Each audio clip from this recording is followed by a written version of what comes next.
칼 융의 붉은 책, 당신의 영혼을 마주하는 여정. 우리 인생에도 그런 순간이 찾아옵니다.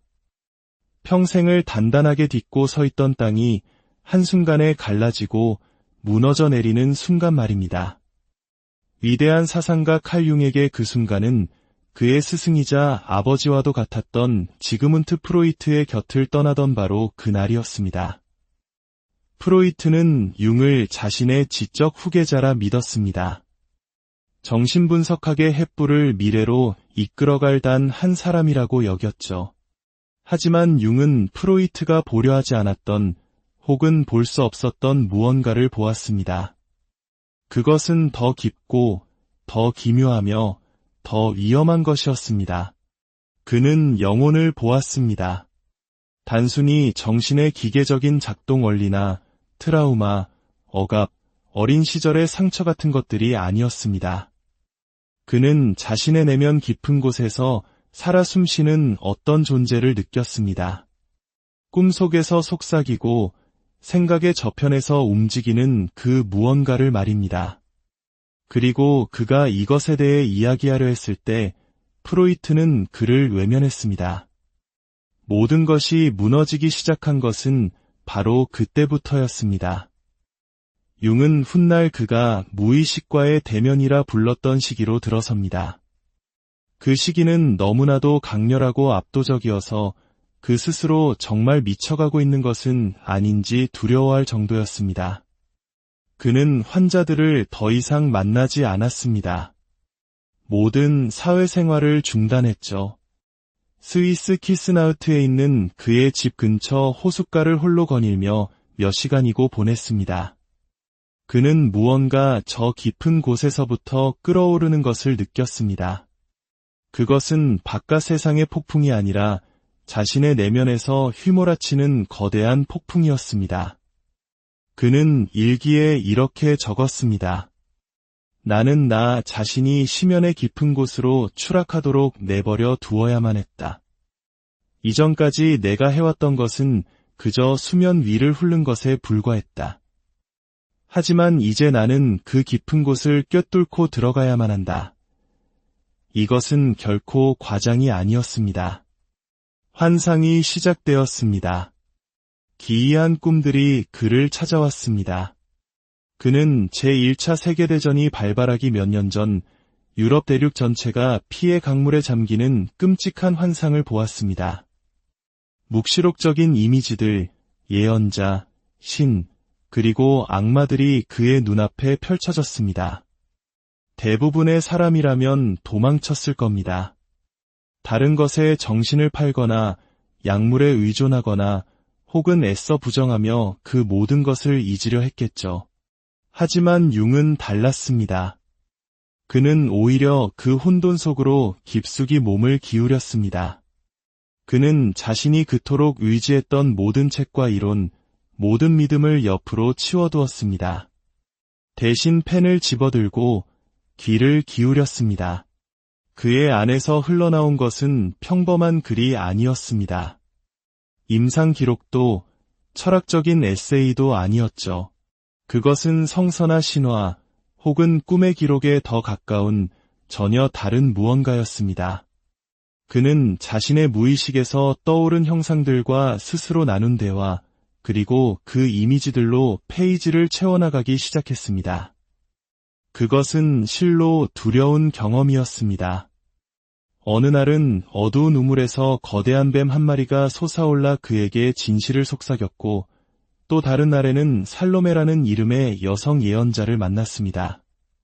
그리고 훗날 날개 달린 노인의 형상을 한 필레몬이라는 존재가 나타나 융의 영적인 안내자가 되어주었습니다. 이것은 단순한 환각이 아니었습니다. 융에게는 너무나도 생생한 정신적 실체였습니다. 그리고 바로 이 지점에서 대부분의 사람들은 칼 융을 이해하지 못합니다. 그는 이론을 즐기려 한 것이 아니었습니다. 그는 통과 의례를 거치고 있었습니다. 과거에 자신에게 죽음을 고하고 완전히 다른 존재로 다시 태어나는 과정이었던 것입니다. 그리고 그 깊은 추락, 그 혼돈 속에서 한 권의 책이 탄생했습니다. 너무나도 기이하고 강력하며 지극히 내밀한 그 책을 융은 평생 동안 잠가두었습니다. 그 책은 그가 세상을 떠난 지 50년이 지나서야 비로소 세상에 공개되었습니다. 그는 그 책을 리베르 노부스, 즉 새로운 책이라고 불렀습니다. 하지만 세상은 그 책을 다른 이름으로 기억하게 됩니다. 바로 붉은 책입니다. 두꺼운 붉은색 가죽으로 제본되고 기이한 그림과 만다라, 그리고 고딕서체로 한자 한자 눌러 쓴 손글씨로 가득한 책. 그것은 심리학 교본처럼 보이지 않았습니다. 마치 오래된 대성당 지하에 숨겨져 있던 성유물처럼 보였죠. 하지만 그 아름다움에 속아 편안함을 기대해서는 안 됩니다. 붉은 책은 위험한 책입니다. 왜냐하면 답을 주지 않기 때문입니다. 대신 미지의 세계로, 바로 당신 자신의 내면으로 당신을 초대합니다. 융에게 있어 이 책은 이론의 결과물이 아니었습니다. 그것은 그가 겪었던 심리적 추락에 대한 생생한 기록이었습니다. 그를 거에 파괴할 뻔했던 추락의 기록 말입니다. 그는 언젠가 이렇게 말했습니다. 나는 병든 사람이 되어야만 했다. 나는 미쳐야만 했다. 나 자신에 대해 믿었던 모든 것을 놓아주어야만 했다. 오직 그래야만 무언가 진짜를 찾을 수 있었다. 이제 우리는 광기의 가장자리에 서 있던 융과 함께 머물고자 합니다. 명성, 가족, 직업, 미래. 모든 것을 가졌던 한 남자가 그 모든 것을 불태우고 어둠 속으로 걸어 들어가기로 선택한 순간입니다. 왜 그랬을까요? 그는 진실을 알았기 때문입니다. 진정한 적은 세상도 타인도 아니라는 것을. 진짜 적은 바로 우리 내면에 우리가 짊어지고 있는 그림자, 한 번도 살아보지 못한 삶, 우리가 결코 마주하지 않았던 우리 자신의 일부라는 것을 말입니다. 그는 그것을 똑똑히 보았고 그 진실은 그를 공포에 떨게 했습니다. 하지만 그는 도망치는 대신 그 그림자를 따라가기로 했습니다. 오늘날에도 그렇게 하는 사람은 많지 않습니다. 우리는 침묵으로부터, 꿈으로부터, 고통으로부터 달아납니다. SNS를 스크롤하고 감각을 무디게 하고 끊임없이 분석하려 들죠. 하지만 융은 그 모든 것과 함께 앉았습니다. 그는 그것이 자신을 부서뜨리도록 내버려 두었습니다. 그는 기꺼이 길을 잃었습니다. 자기 자신을 잃기 위해서가 아니라 그 모든 역할과 직함, 기대치 아래에 묻혀있던 진짜 자신을 찾기 위해서였습니다. 붉은 책은 바로 그 여정의 기록입니다. 이 책은 이해하기 위한 책이 아닙니다. 직접 들어가야 하는 책입니다. 그것은 혼돈과 상실, 그리고 해체로 시작됩니다. 그리고 우리 역시 바로 그 지점에서 시작합니다. 그러니 만약 당신의 삶이 무너져 내리고 있다고 느낀다면, 만약 당신이 겪고 있는 일을 아무도 이해하지 못한다고 느낀다면, 만약 의미를 알 수 없는 무언가의 한가운데서 외로움을 느낀다면, 당신은 정확히 융이 시작했던 그 자리에 서 있는 것입니다. 이것은 끝이 아닙니다. 이것은 추락입니다. 그리고 더 깊이 내려갈수록 당신은 더 진짜가 되어갑니다. 융은 선택을 내렸습니다. 그는 기꺼이 추락할 것이었습니다. 하지만 그 무엇도 그 다음에 다가올 일을 대비시켜줄 수는 없었습니다. 이것은 학문적인 탐구가 아니었습니다. 이것은 전쟁이었습니다. 대부분의 사람들이 그 존재조차 인정하지 않는 깊은 심연으로 그를 끌고 들어갈 내면의 전쟁이었습니다. 환상은 점점 더 강렬해지고 생생해지고 끔찍해졌습니다. 모든 것은 목소리와 함께 시작되었습니다. 바깥이 아닌 바로 안에서 들려오는 목소리. 간신히 들릴 듯한 미묘한 속삭임이었지만 명백히 다른 존재의 목소리였습니다. 그 목소리는 수수께끼와 상징, 고대의 어조로 말했습니다. 융은 귀를 기울였습니다. 그러자 이미지들이 나타나기 시작했습니다. 어느 날 밤 그는 유럽 대륙 전체가 거대한 피해 홍수에 잠기는 꿈을 꾸었습니다. 시체들이 고요히 떠다녔고 하늘은 어두워졌으며 강물은 붉게 흘렀습니다. 그것은 압도적이고 기괴했으며 섬뜩할 정도로 예언적이었습니다. 이 꿈은 제1차 세계대전이 발발하기 2년 전에 꾼 꿈이었습니다.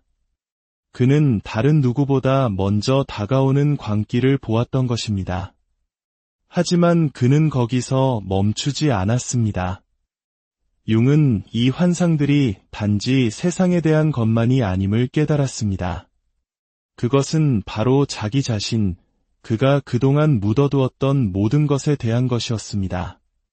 예의 바른 의사, 존경받는 학자, 아버지, 친구, 그 모든 역할은 이곳 무의식의 세계에서는 아무런 의미가 없었습니다. 무의식 속에서는 가면이 벗겨지고 직함은 녹아내립니다. 남는 것은 오직 진실뿐입니다. 그리고 이 차원의 진실은 폭력적입니다. 융은 매일 글을 쓰기 시작했습니다. 그는 이것을 적극적 명상이라 불렀습니다. 자신의 무의식과 대화하는 방법이었죠. 그는 눈을 감고 기다렸고 내면의 세계가 열리도록 했습니다. 어느 순간 그는 황금 왕관 주위를 기어다니는 진홍색 뱀을 보았습니다. 다음 순간에는 대성당에서 죽은 남자와 대화를 나누고 있었습니다. 그러다가는 웃고 있는 악마들에게 둘러싸여 동굴에 갇힌 자신을 발견하기도 했습니다. 이것은 판타지가 아니었습니다. 이것은 정신적 현실이었습니다. 융에게 무의식은 단순한 비유가 아니었습니다. 그것은 상징과 원형, 그리고 에너지로 가득한 살아있는 세계, 하나의 장소이자 영역이었습니다. 그리고 더 깊이 들어갈수록 그는 그곳에 혼자가 아님을 깨달았습니다.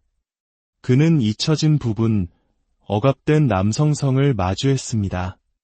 그것은 싸우고 분노하고 모든 것을 부수고 싶어하는 자신의 일부였습니다. 수년간의 사회적 수능 아래 묻혀있던 그 모습은 그를 공포에 떨게 했습니다. 그럼에도 그는 귀를 기울였습니다. 또 다른 환상 속에서 그는 썩어가는 시체로 가득한 동굴에 들어갔습니다. 냄새는 견딜 수 없었고 벽은 고대 문자로 뒤덮여 있었습니다. 한 목소리가 그에게 말했습니다. 이것은 너의 잊혀진 과거다. 내가 결코 되지 못했던 남자들의 뼈다. 융은 무릎을 꿇었습니다. 이것은 단순한 어린 시절의 트라우마가 아니었습니다. 이것은 원형적인 경험, 즉 알려진 자아의 죽음이자 신비 속으로 들어가는 통과 이래였습니다. 그리고 마침내 그는 거대한 뱀을 만났습니다. 빛을 발하는 거대한 뱀이 검은 유리로 만들어진 왕좌 주위를 휘감고 있었습니다.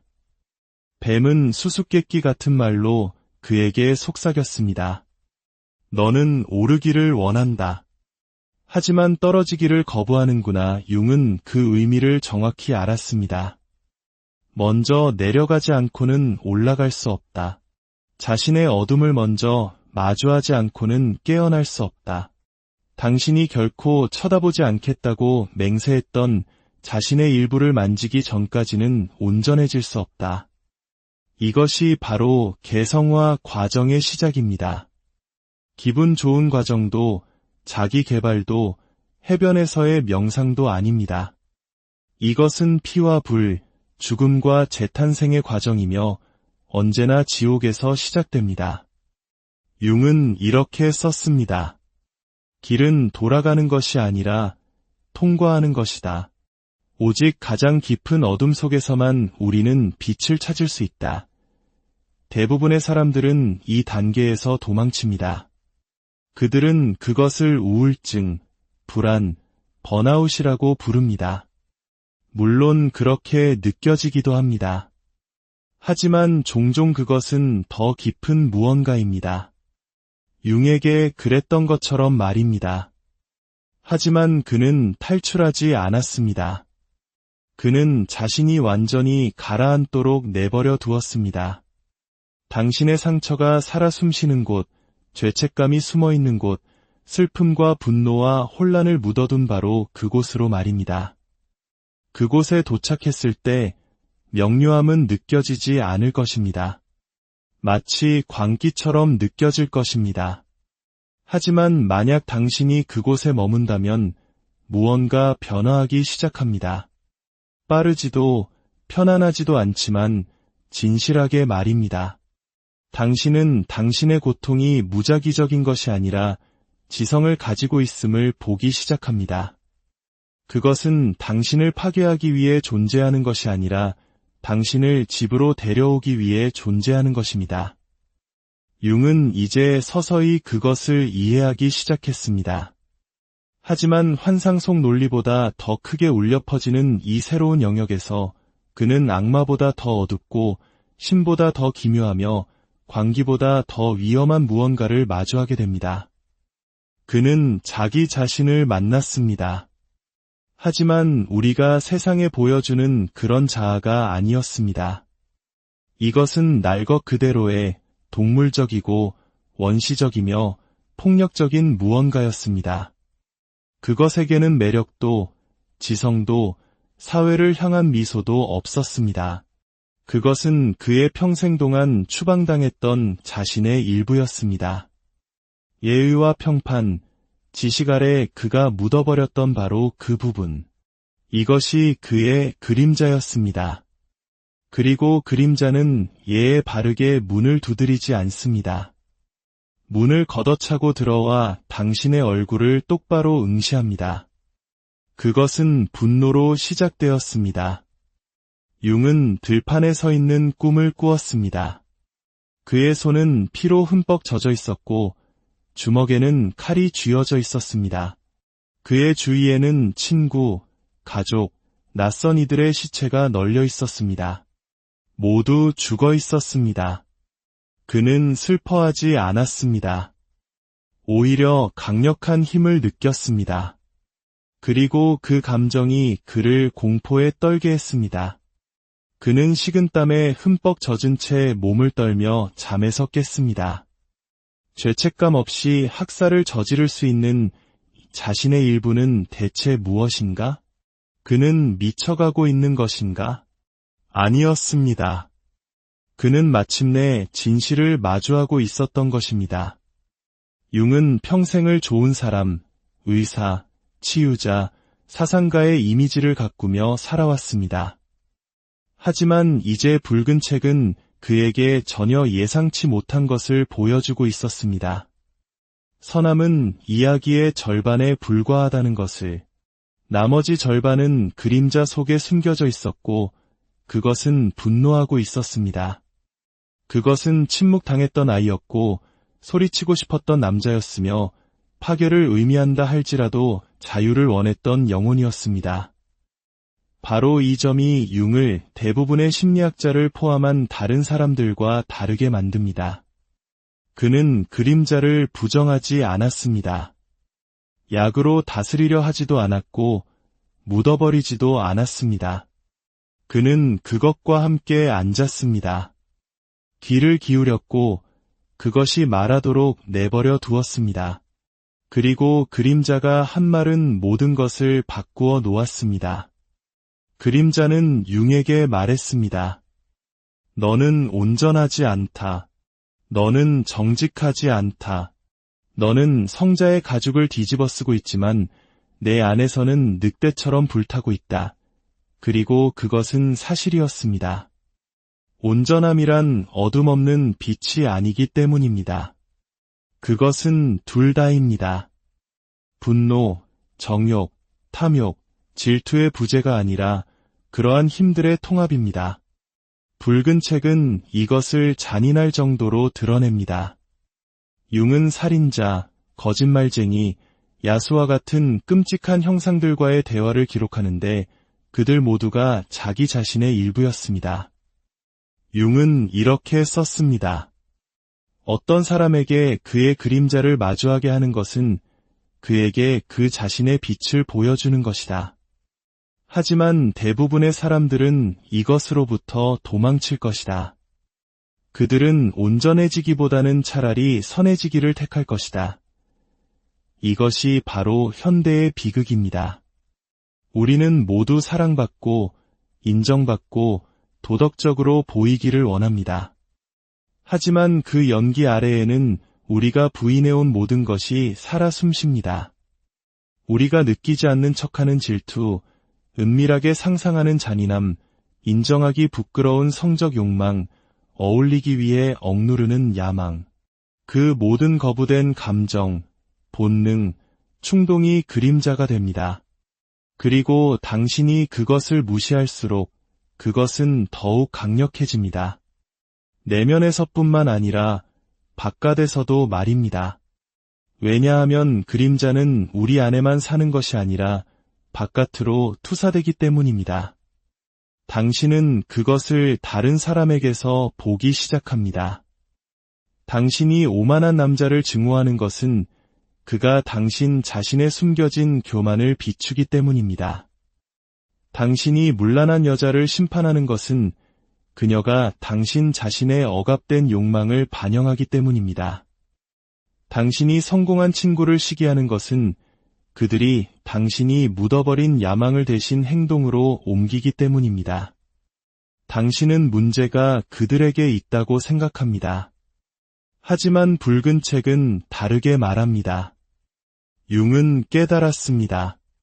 당신이 그림자를 통합하기 전까지 그것은 어둠 속에서 당신을 조종할 것이라는 것을, 그것은 수동적 공격성, 우울, 중독, 해로운 관계 속에서 새어 나올 것입니다.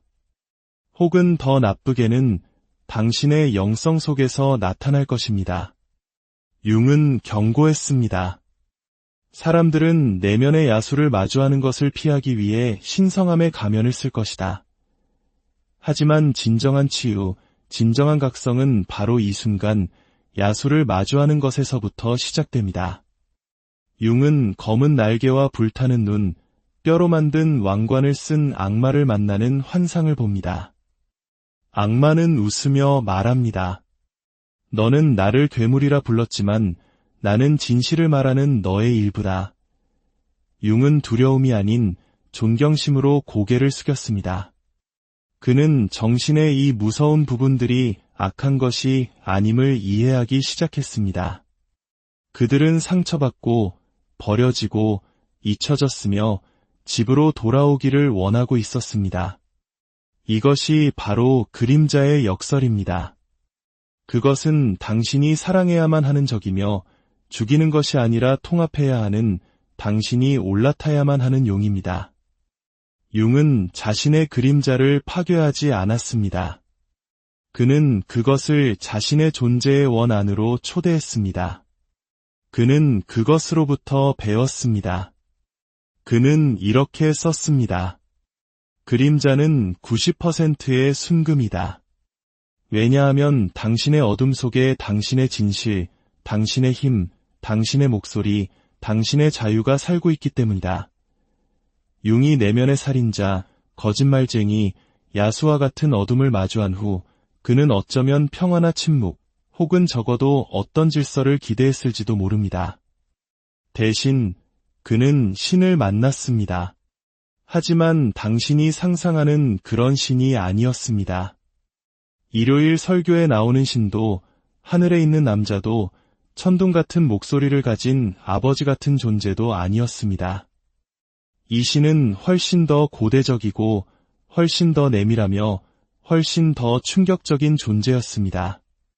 환상 속에서 융은 짙은 붉은 하늘 아래 광활한 사막에 서 있었습니다. 태양은 무너져 내렸고 그 자리에는 빛나는 구체가 떠 있었습니다. 그리고 그 빛으로부터 목소리가 흘러나왔습니다. 사랑한다는 말이 아니었습니다. 그 목소리는 말했습니다. 나는 내 안에 있다. 그리고 너는 나를 두려워하고 있다. 바로 이 지점에서 융의 붉은 책은 심리학적인 기록에서 신비주의적인 텍스트로 전환됩니다. 융이 발견한 것은 신은 바깥에 있지 않다는 것이었습니다. 신은 교회나 구름 속에 있지 않았습니다. 신은 무의식 그 자체 안에 있었습니다. 어떤 존재가 아니라 인간 영혼의 가장 깊은 차원에 살아 숨쉬는 상징, 힘, 정신적 현존이었습니다. 융은 깨달았습니다. 오래된 신이 죽어가고 있다는 것을, 신이 존재하지 않기 때문이 아니라 신의 이미지, 즉 외부로 투사된 신의 개념이 무너지고 있기 때문이었습니다. 신성함은 떠나는 것이 아니라 안으로 향하고 있었습니다. 그리고 이것은 융을 공포에 떨게 했습니다. 왜냐하면 그것은 신성이 더 이상 멀리서 숭배할 수 있는 대상이 아니라 직접 살고 짊어지고 마주해야 하는 무언가가 되었음을 의미했기 때문입니다. 그는 이렇게 썼습니다. 신은 더 이상 저 너머에 있지 않다.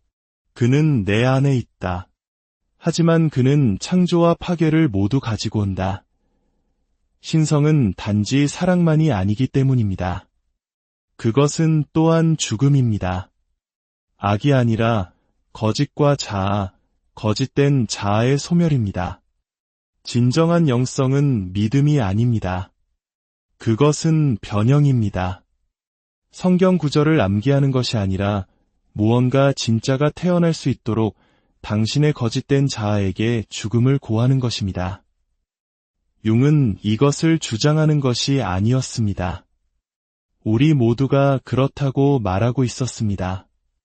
자기애적인 방식이 아니라 책임감 있는 방식으로 말입니다. 우리는 우리 안에 신성을 품고 있으며 그것은 우리가 회피하는 혼돈, 우리가 무시하는 신, 우리가 통합하기를 거부하는 고통에 대해 책임이 있음을 의미합니다.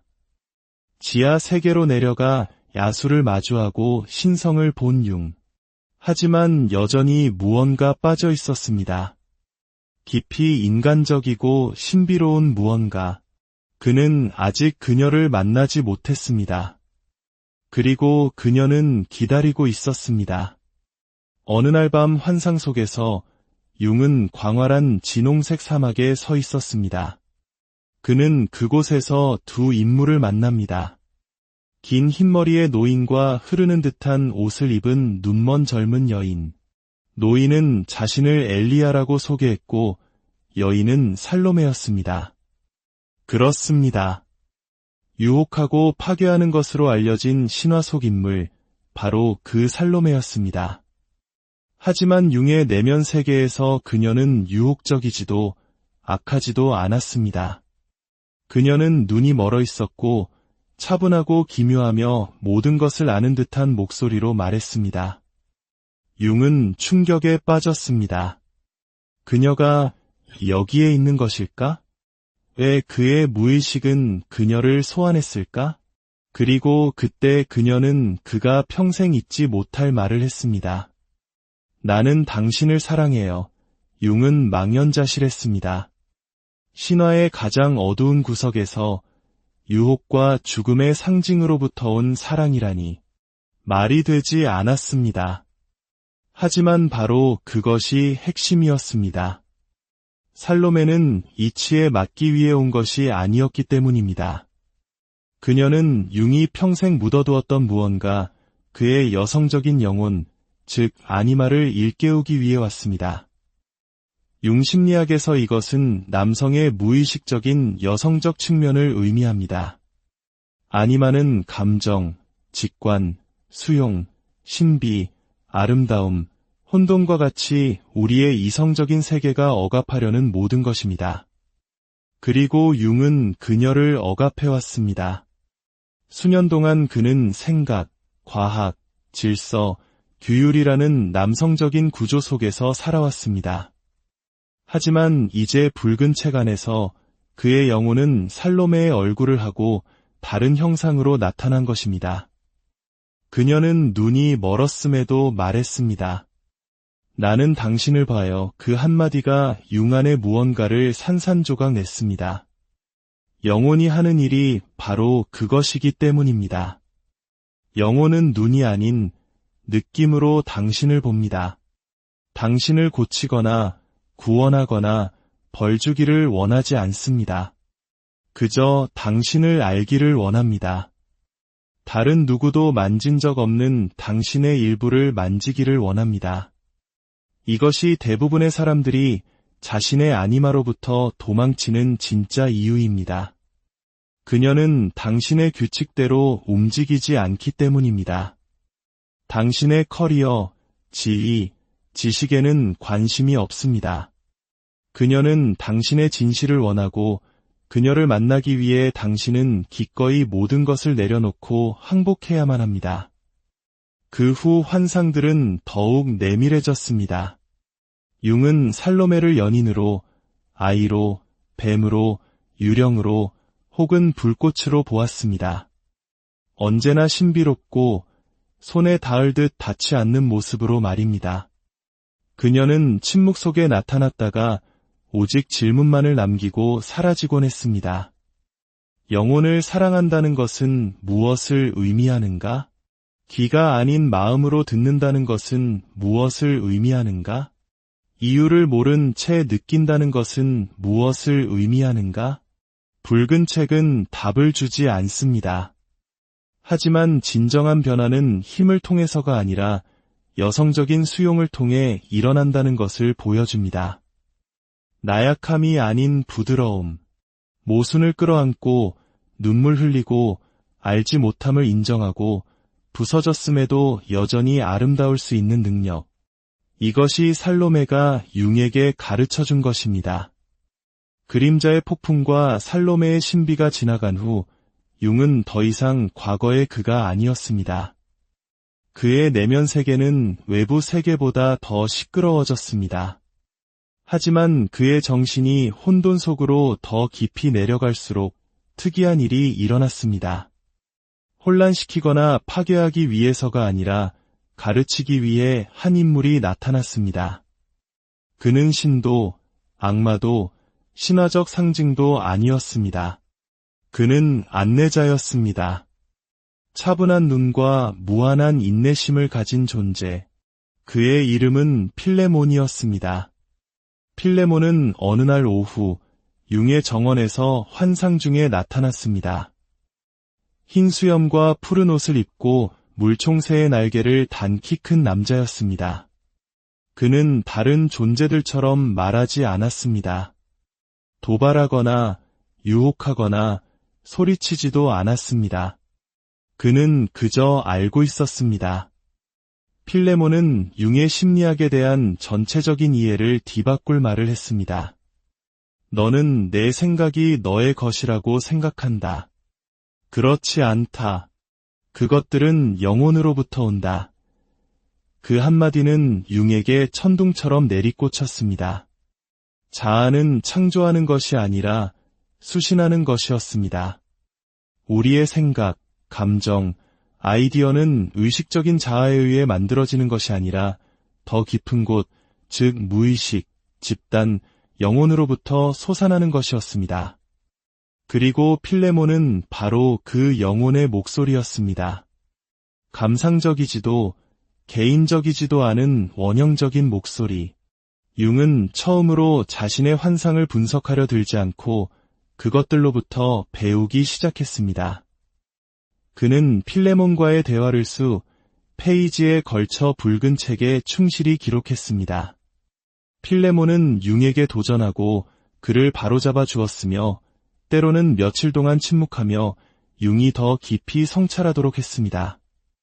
어느 날 필레몬은 말했습니다. 너의 진실은 너무 시끄럽다. 그것을 침묵시켜라. 그러면 마침내 들을 수 있을 것이다. 또 다른 날에는 이렇게 말했습니다. 그들이 원하는 내가 되지 마라. 너의 영혼이 이미 그러한 존재가 되어라. 이것들은 교과서에서 나온 교훈이 아니었습니다. 이것은 통과 의례였습니다. 모든 사람 안에는 필레몬이 있기 때문입니다. 소리치지 않고 기다리는 목소리, 현존 말입니다. 당신이 충분히 조용해지고 부서지고 고요해지기를 기다립니다. 그리고 그렇게 될 때 그것은 논리가 아닌 명료함으로 말합니다. 융은 정신이 풀어야 할 문제가 아니라 탐험해야 할 세계라는 것을 발견했습니다. 그리고 그 세계에는 안내자들이 있습니다. 우리는 그들을 상상 속의 존재라고 비이성적이라고 부릅니다. 우리가 그들을 두려워하기 때문입니다. 하지만 그들은 당신의 직업, 이력서, 소셜미디어 프로필보다 더 진짜입니다. 그들은 고대의 존재입니다. 필레몬은 단지 멘토가 아니었습니다. 그는 융의 내면의 나침반이 되었습니다. 융이 도덕적 갈등, 삶의 질문, 영적 신비에 직면할 때마다 그는 필레몬에게 물었습니다. 그러면 필레몬은 역설로 답하곤 했습니다. 지혜는 결코 흑백이 아니기 때문입니다. 그는 한 번은 융에게 이렇게 말했습니다. 빛이 되려고 애쓰지 마라.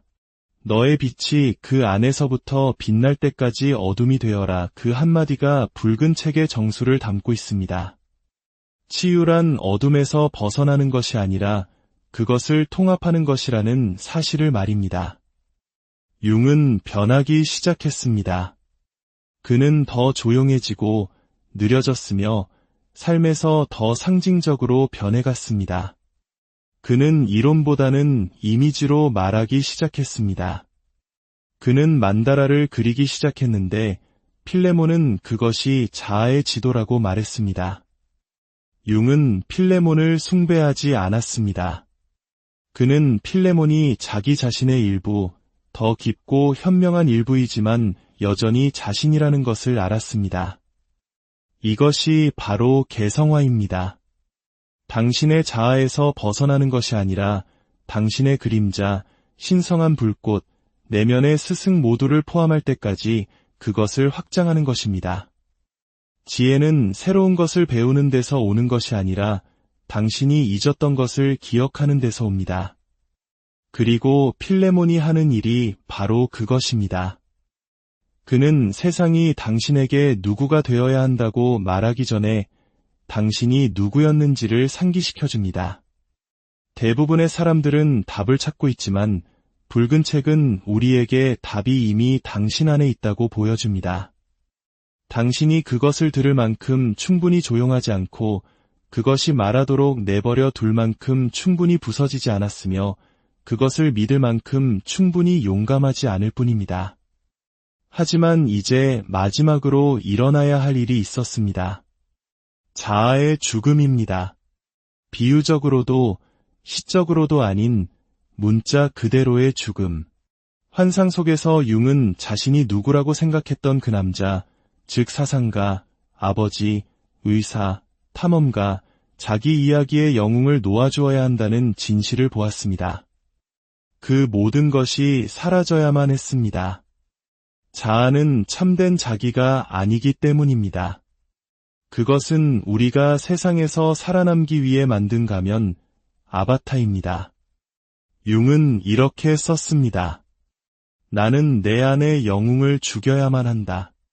나는 마침내 모든 것을 볼 수 있도록 아무것도 아닌 것이 되어야만 한다. 그래서 그는 붉은 책 안에서 자신의 상징적인 죽음을 연출했습니다. 환상 속에서 그는 산을 올랐고 정상에는 뼈로 조각된 왕자가 있었습니다. 한 목소리가 그에게 말했습니다. 이것이 너의 자리다.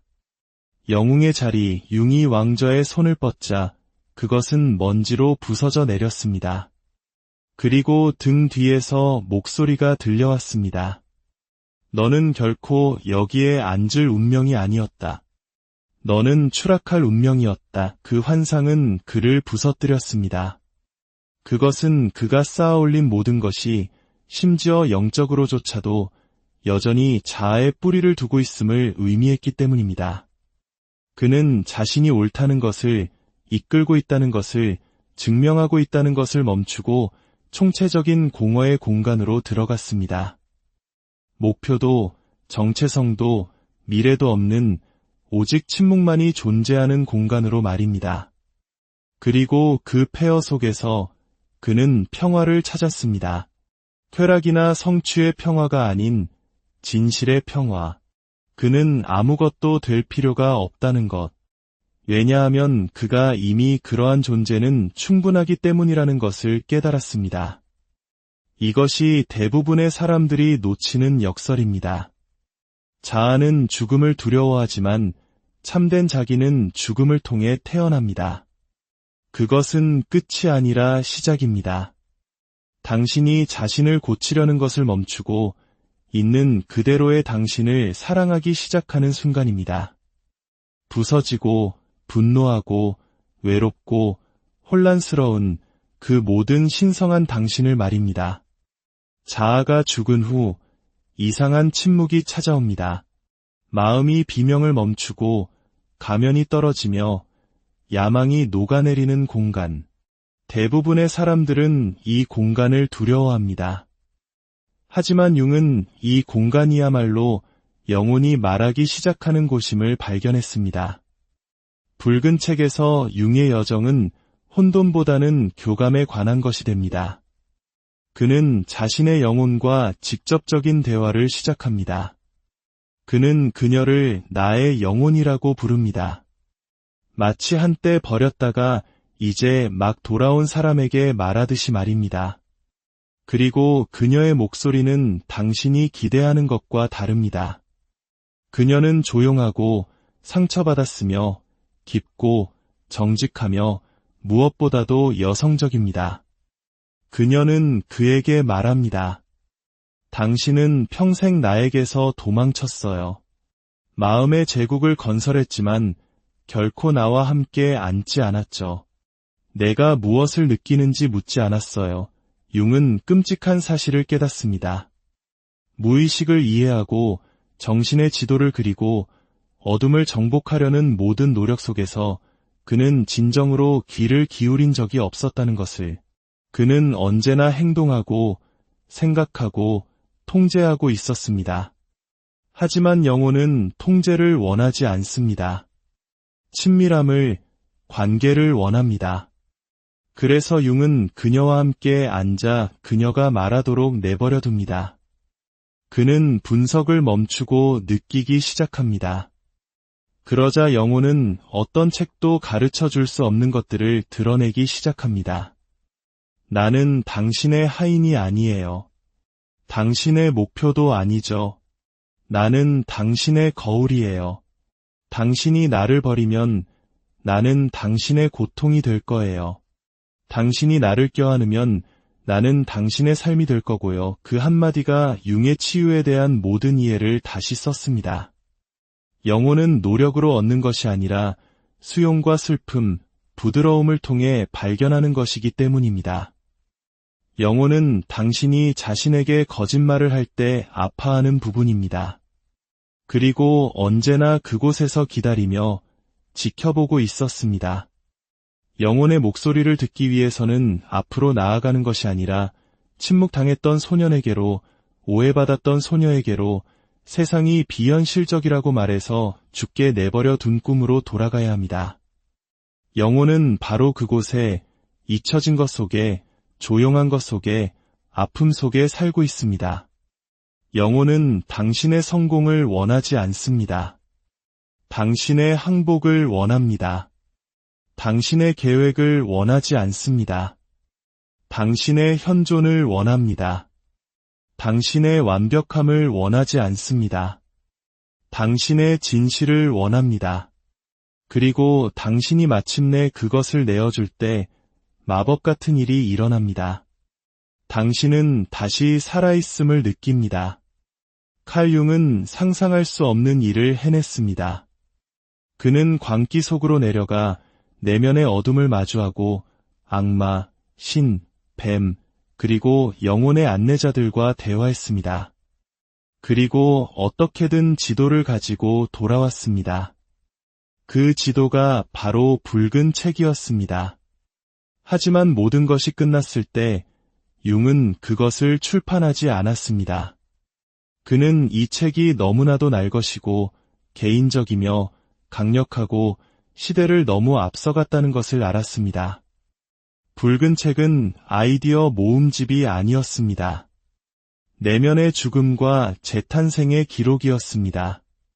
너무나도 현실적이고 위험하며 내밀에서 융 자신조차 공개적으로 설명할 용기를 내지 못했던 심리적 추락의 기록이었습니다. 그는 세상이 아직 준비되지 않았다는 것을 알았습니다. 사람들은 그를 예언자이거나 미치광이라고 생각할 것이었습니다. 그리고 그는 옳았습니다. 그는 이렇게 생각했을지도 모릅니다. 어쩌면 그는 세상으로부터 책을 보호하는 것이 아니라 책을 세상으로부터 보호하고 있었던 것이라고. 어떤 것들은 소비되기 위해 만들어진 것이 아니라 경험되기 위해 만들어졌기 때문입니다. 붉은 책은 한 번 읽고 이해하는 것이 아닙니다. 느끼는 것입니다. 그것은 당신을 불안정하게 만들고 답을 원치 않는 질문들을 던지게 합니다. 내가 찾던 신이 내 안에 있다면 어떡하지? 내 불안이 사실은 내 영혼의 메시지라면, 내 평생이 나 자신으로부터 도망치는 것이었다면 깊은 곳에서 그는 알았을 것입니다. 언젠가 세상이 준비될 것이라는 것을. 그리고 그날은 그가 세상을 떠난 지 50년이 지난 2009년까지 오지 않았습니다. 그때 융의 가족은 마침내 붉은 책의 출판을 허락했습니다. 그리고 출판되었을 때 모든 것이 바뀌었습니다. 세상은 학자도 의사도 심리학자도 아닌 심연을 들여다보고 참된 자기를 본 신비가로서의 융의 모습을 보게 되었습니다. 오늘날에도 대부분의 사람들은 이 책을 끝까지 읽지 못합니다. 그것은 끝내기 위해 만들어진 것이 아니기 때문입니다. 그것은 시작하게 하고 당신을 깨우고 당신 안에 잠들어 있었는지조차 몰랐던 무언가를 부수어 열기 위해 만들어졌습니다. 융이 이 책을 출판하지 않은 이유는 그것이 결론이 아니라 초대였기 때문입니다. 그가 했던 것처럼 이장을 멈추고 추격을 멈추고 연기를 멈추고 마침내 내면으로 들어가 당신을 두렵게 하는 자신의 일부를 만나라는 초대였습니다. 그리고 그것이 붉은 책의 마지막 비밀입니다. 그것은 융에 대한 것이 아닙니다. 바로 당신에 대한 것입니다. 이것은 전기가 아니라 거울입니다. 그리고 당신이 여기까지 왔다면 그 거울은 이제 바로 당신 앞에 있습니다. 남은 질문은 단 하나입니다. 당신은 그것으로 무엇을 할 것인가? 매일 당신의 영혼은 불편함과 꿈, 불안을 통해 그리고 이건 진짜 내 모습이 아니야 라고 말하는 가슴 속 조용한 통증을 통해 말하고 있습니다. 당신의 붉은 책은 바로 거기서 시작됩니다. 붉은 책은 우리에게 무엇보다도 한 가지를 가르칩니다. 당신이 당신의 거짓된 자아와 전쟁을 치르기 전까지는 온전해질 수 없다는 것을. 당신의 그림자는 적이 아니라 열쇠이며 당신의 좌절은 실패가 아니라 초대이며 당신의 갈망은 약점이 아니라 지도라는 것을 보여줍니다. 융은 우리에게 보여주었습니다. 만약 당신이 기꺼이 그것들을 마주한다면 무언가 깨어난다는 것을. 새로운 버전의 당신이 아니라 원래의 버전. 세상이 당신에게 누구가 되어야 한다고 말하기 전에 당신, 느끼고, 믿고, 말하고, 꿈꾸는데 허락이 필요 없었던 당신 말입니다. 그것은 성공도, 치유도 아닙니다. 귀향입니다. 그리고 시작하기 위해 붉은 가죽책은 필요 없습니다. 단지 침묵과 질문만 있으면 됩니다. 거기서부터 시작하세요. 나는 무엇을 피하고 있는가? 나는 무엇을 깊은 곳에서는 알지만 인정하지 않으려 하는가? 무언가 진짜가 살 수 있도록 내 안에 어떤 부분이 죽어야 하는가? 붉은 책은 당신의 영혼이 답할 것이라고 가르칩니다. 하지만 오직 당신이 온 마음을 다해 물을 때만, 정보를 위해서가 아니라 변화를 위해서 물을 때만 말입니다. 이 깊은 여정에 함께하고 싶으시다면 좋아요를 통해 당신의 마음을 보여주시고 구독을 통해 앞으로의 이야기에 동행해주세요. 당신의 그 작은 행동이 저희에게는 큰 힘이 되며 이 지혜의 빛이 더 많은 영혼에게 닿는 축복이 될 것입니다. 당신의 영혼은 진짜입니다. 당신의 진실은 신성합니다.